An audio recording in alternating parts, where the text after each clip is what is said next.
Assalamualaikum warahmatullahi wabarakatuh, teman-teman. Jumpa lagi di bahasan tentang Masjid Nusantara, ya, khususnya Jawa. Pada episode yang pertama, kita sudah bahas mengenai rangkaian masjid mulai dari zaman Islam awal penyebarannya hingga reformasi, ya. Nah, kali ini kita akan membahas alasan-alasan politis di belakangnya. Karena bagaimanapun juga masjid itu kan sebuah fasilitas ibadah untuk umat. Dan kebetulan memang umat Islam itu adalah penduduk yang mayoritas, ya. Sehingga masjid itu tidak bisa dilepaskan dari latar belakang politis. Nah, oleh karena itu, marilah kita bahas satu persatu di setiap zaman untuk mengetahui kira-kira alasan politik apa di belakang bentuk-bentuk masjid tersebut.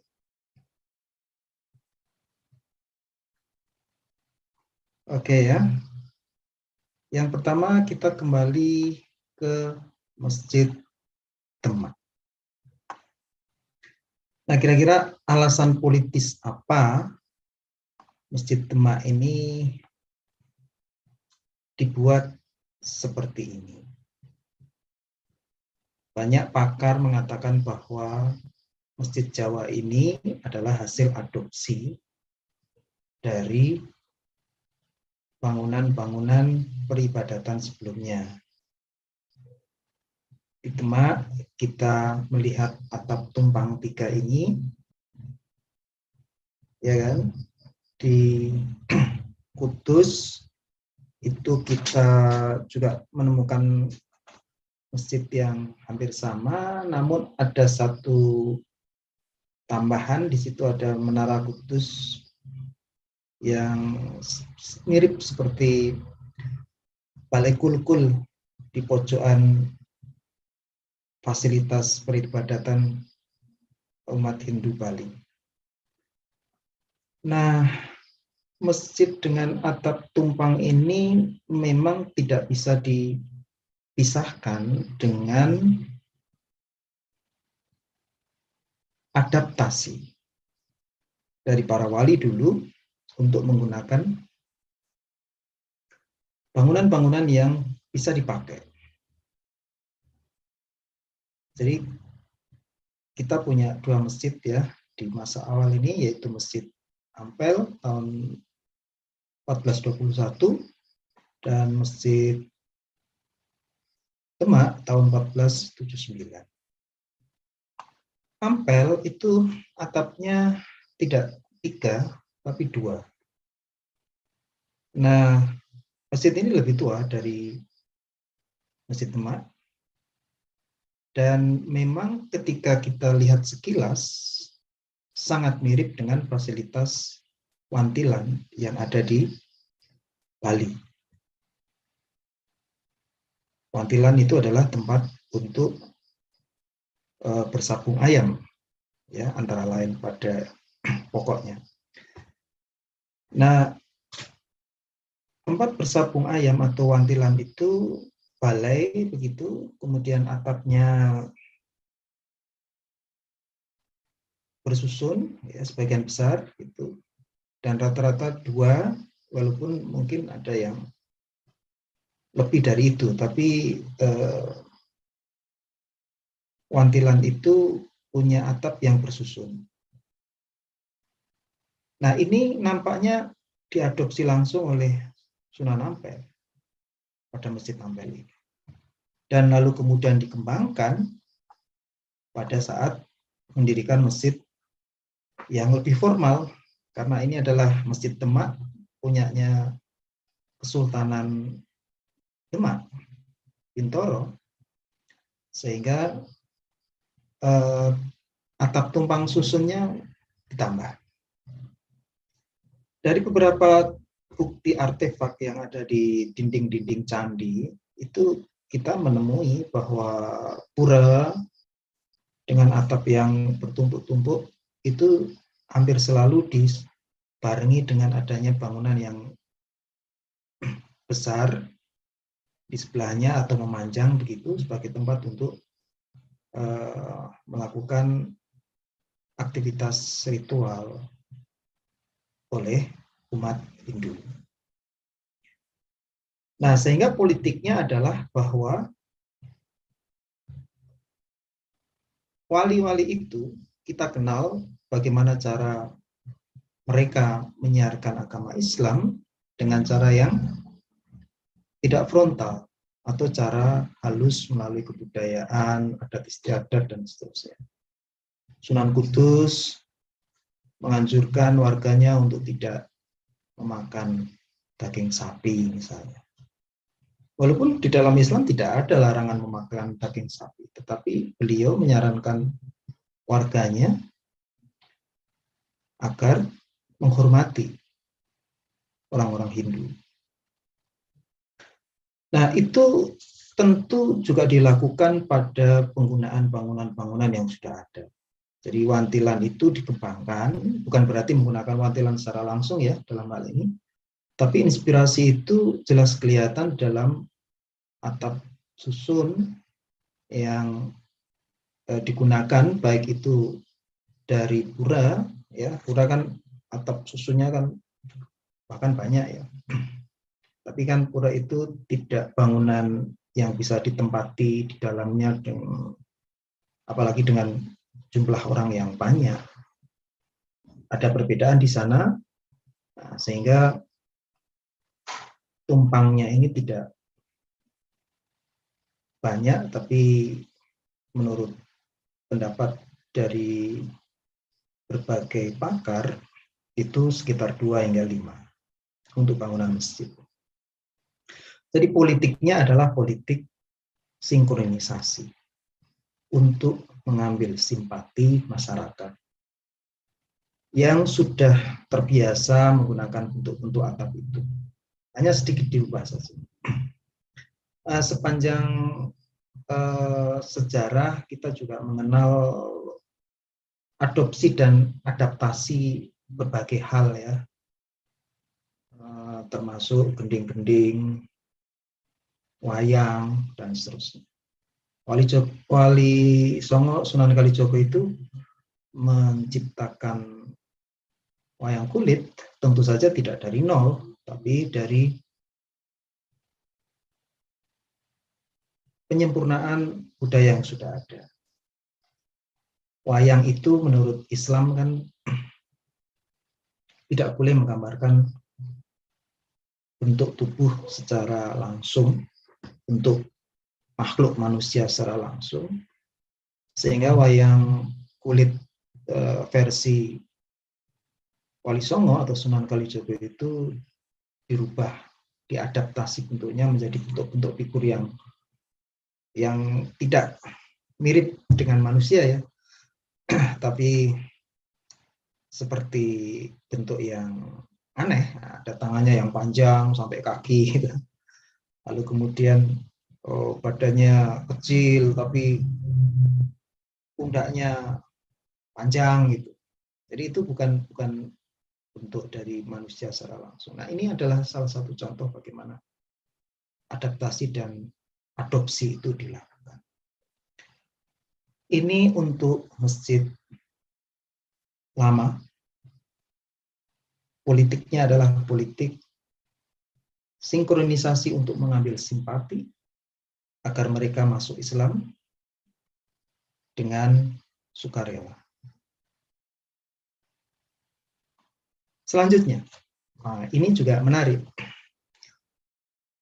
Zaman Belanda, Masjid Baitur Rahman Aceh 1879 adalah masjid yang penuh dengan sejarah. Karena di dalam beberapa literatur, termasuk arsip yang ada di Belanda sana, masjid ini sebenarnya adalah pengganti dari Masjid Aceh yang bertumpang 4. Karena terjadi peperangan, masjid itu kemudian dihancurkan oleh Belanda, maka umat Islam semakin merasa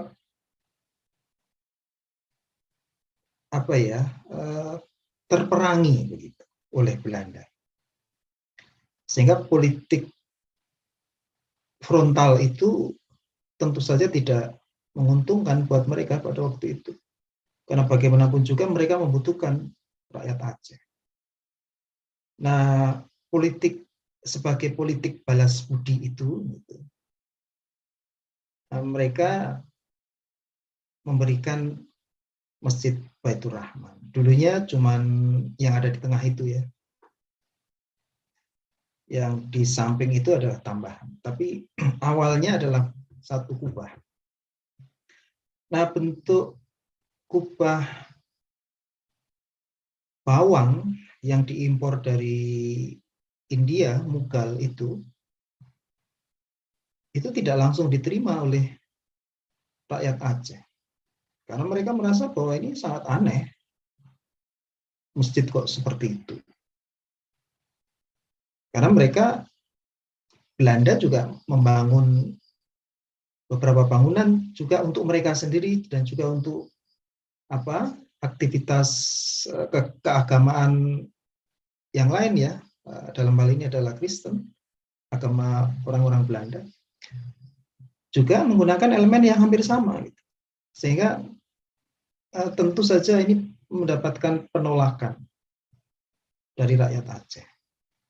Meskipun lama-kelamaan mereka bisa menerimanya. Dan sekarang justru menjadi kebanggaan kita. Dan inilah tujuan jangka panjang penjajah Belanda pada waktu itu.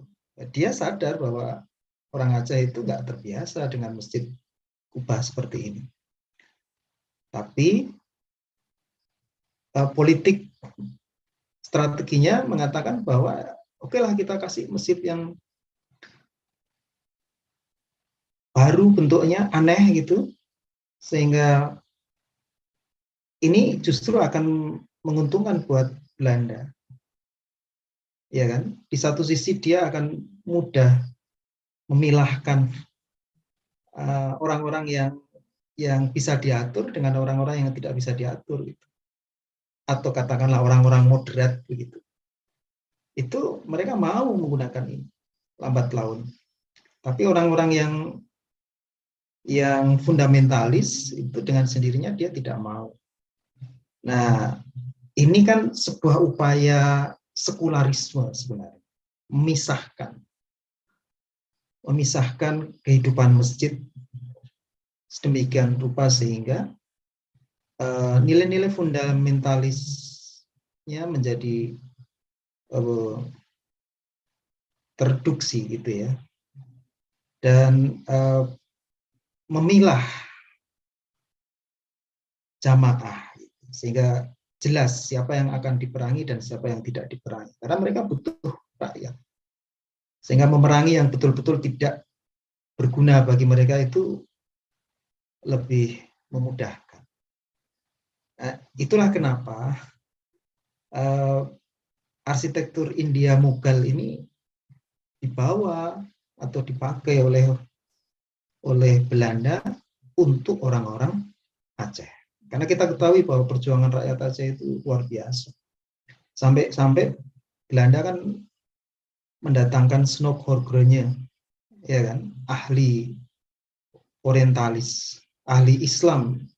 Dia hafal ayat-ayat Al-Quran, bahkan hadis dia hafal. Nah, itu sebagai gambaran bagaimana politik masjid itu dilakukan oleh Belanda ketika itu. Di Jawa ada kasus yang hampir sama, tapi memang saya tidak punya gambarnya karena memang bangunannya sudah berubah sama sekali, yaitu Masjid Kemayoran Surabaya. Ya, nah Masjid Kemayoran Surabaya itu sejarahnya sama, yaitu dibakar oleh Belanda dan mereka menggantinya dengan masjid yang baru. Nah, masjid baru itu bukannya membangun seperti Masjid Jawa kembali yang mereka bakar, tetapi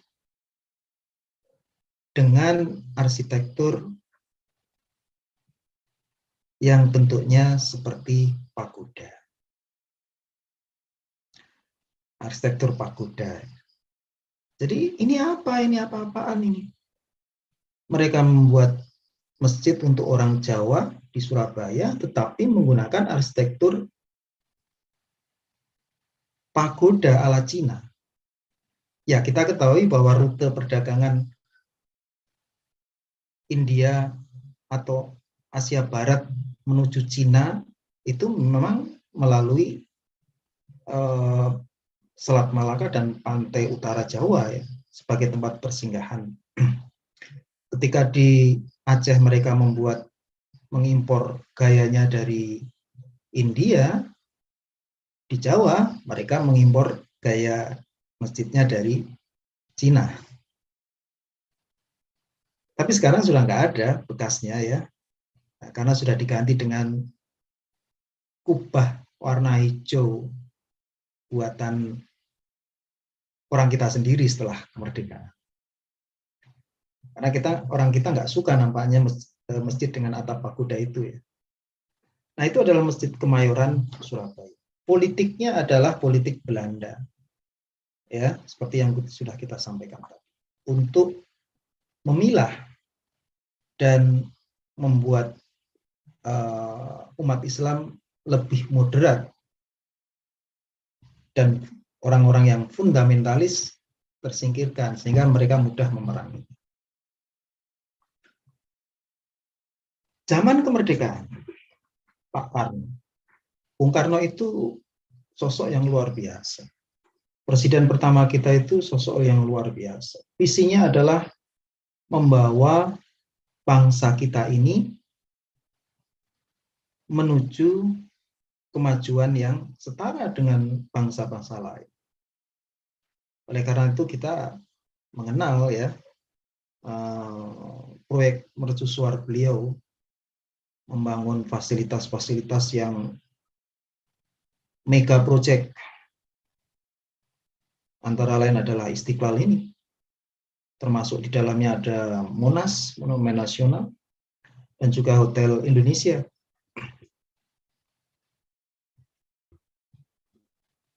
Termasuk juga Senayan ya, Gelora Senayan. Nah, ini adalah bagaimana visi beliau diterjemahkan ke dalam arsitektur sebuah masjid. Ya, walaupun ini adalah karya Pak Silaban, tapi tentu saja pengaruh dari beliau sangat besar.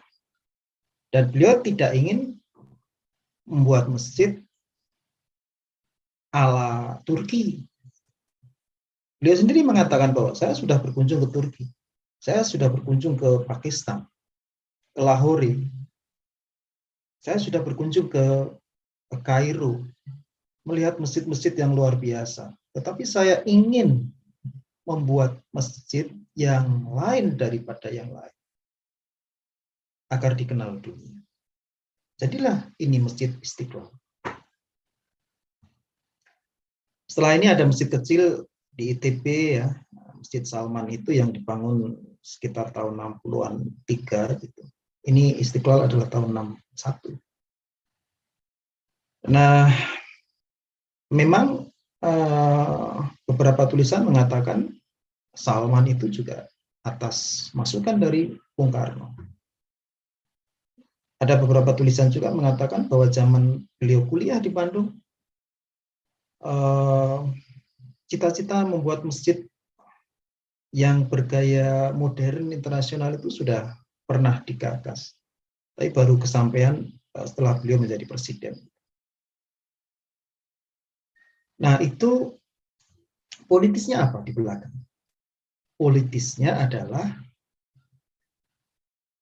pemerintahan Soekarno ingin menguatkan rasa nasionalismenya, sehingga dia tidak sudi mengkopi masjid dari manapun, termasuk masjid Jawa yang sangat kuat arsitekturnya.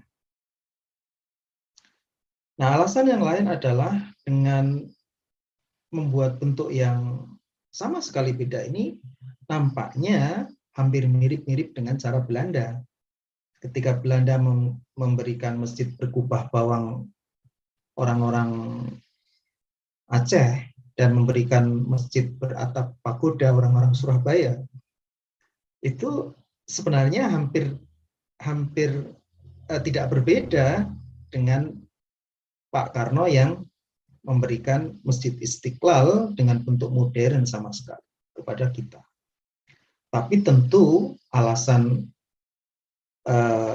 kenegaraannya itu beda ya. Kalau zaman Belanda kan alasannya adalah bagaimana cara menghindarkan radikalisme sekaligus bisa memudahkan untuk memerangi yang fundamentalis itu dan merangkul orang-orang yang moderat demi untuk kepentingan keamanan dan kestabilan pemerintah kolonial. Ya, ini hampir sama sebenarnya. Cuman karena kita sudah di zaman merdeka, maka tujuannya menjadi beda. Tujuannya adalah nasionalisme itu tadi ya. Nah, inilah Masjid Istiqlal zaman Pak Karno.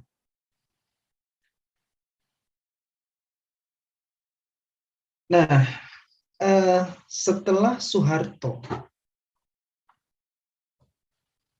menggantikan Pak Karno, ini fenomena masjid menjadi semakin menarik. Ketika Pak Karno membuat masjid itu gayanya adalah modernisme dan nasionalisme, itu semangatnya itu luar biasa, maka Pak Harto dengan cara yang sebaliknya, beliau tidak perlu bikin bangunan besar, tapi menyebar bangunan kecil-kecil masjid Pancasila itu ke seluruh pelosok. Nah, alasan politik di belakangnya adalah Jawanisme, ya, kejawen. Jadi Pak Harto ini kan orang Jawa, latar belakangnya adalah kejawen, dan ternyata beliau lebih Jawa ketimbang Pak Karno yang juga orang Jawa. Tapi kejawennya Pak Harto ini lebih kelihatan lagi. Visinya kebalikan dalam hal masjid dengan Pak Soekarno ya. Karena beliau dalam hal ini kembali ke Masjid Demak yang beliau anggap sebagai kiblat bentuk masjid di Indonesia. Sehingga Masjid Jawa ini disebar di seluruh Indonesia.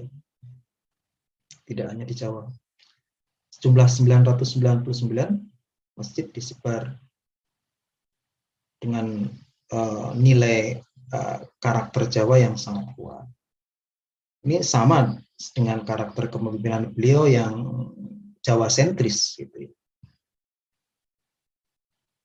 Tapi apapun itu, menggunakan bentuk Jawa kembali karena memang latar belakang kejawennya Pak Harto, tapi secara politis juga memberikan petunjuk yang cukup menarik juga gitu. Jadi cara Pak Harto ini sama sekali beda mengendalikan umat Islam dengan Pak Karno ya. Sekularisme modernnya Pak Karno itu diganti dengan sekularismenya Pak Harto. Nah, Pak Harto itu kenapa saya menyebutnya tetap sekular, karena memang tujuannya sama, yaitu beliau sadar bahwa orang-orang priayi abangan Jawa itu kan sebenarnya adalah kelompok masyarakat yang relatif lebih moderat ya dibanding dengan santri dalam hal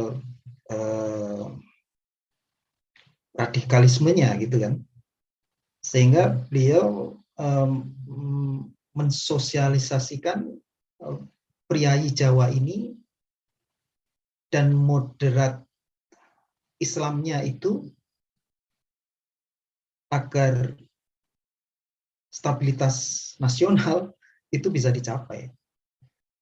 Jadi memang berlawanan dengan Pak Karno, tapi tujuannya tetap sama, yaitu stabilitas nasional, itu stabilitas negara.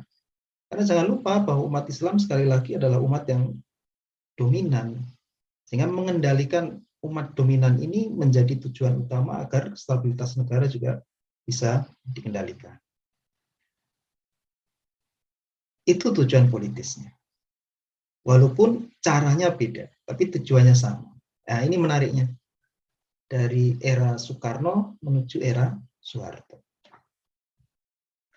Nah, Pak Harto ini kan memimpin Indonesia lama, 32 tahun. Nah, masa-masa akhir beliau itu tentu sedikit demi sedikit pengaruh Islam,